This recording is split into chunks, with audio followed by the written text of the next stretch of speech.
My name is David Rasmussen. I'm a furniture maker here in Carbondale, and I've been making furniture for about 16 years of my life. I got inspired to start making furniture when I was in high school. I had a really good shop teacher, and he connected me with a master woodworker in the area where I grew up in New Hampshire, and I did an apprenticeship with him. I'm very inspired by what's happening in the contemporary art scene and design scene, and every once in a while I'll see something in nature like a snow cornice or something like that that I find really beautiful that'll inspire me. My furniture is all over the country right now, and I sell a lot of it through the web. A lot of people find me through my website. I'm in a few different galleries, a gallery on the West Coast and a gallery here in Carbondale I've shown at quite a bit. And other than that, I guess it's mostly word of mouth that people tend to find me. I've also been published in a number of magazines like Interior Design, Wall Street Journal. How would you describe your furniture? That's a great question. Someone described it for me recently, and I really liked their description. It's a modern take on mid-century modern, and I think that's really true for the work that I've been doing lately.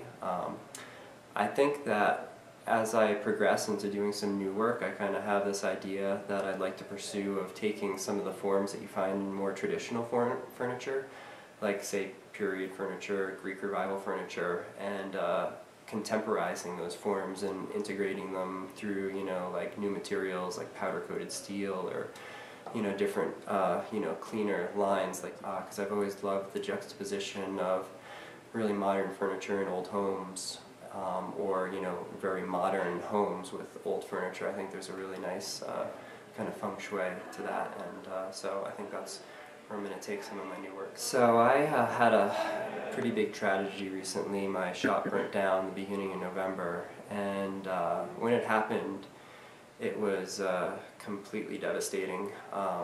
It kind of felt like my career as a furniture maker was over for a little while. Of course I got over that, and I'm kind of, with the help of my community, I'm kind of at the point now where I'm looking at this as an opportunity to grow, become a better artist, and create a better studio.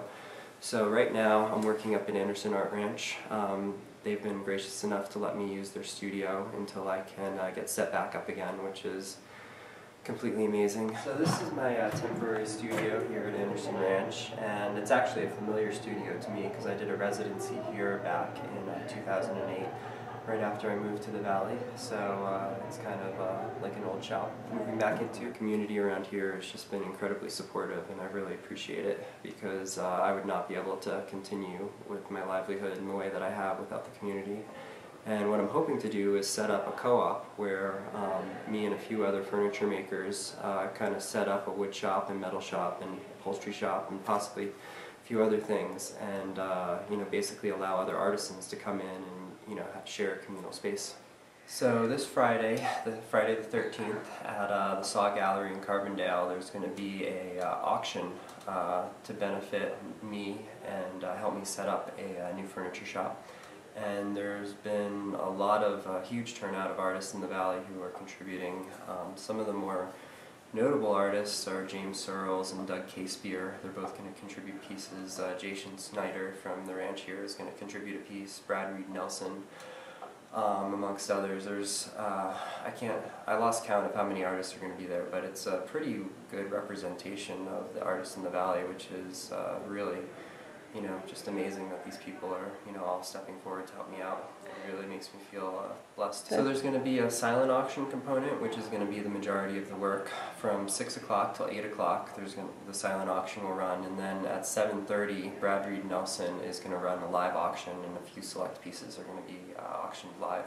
The event is open to the public, and there's no admission.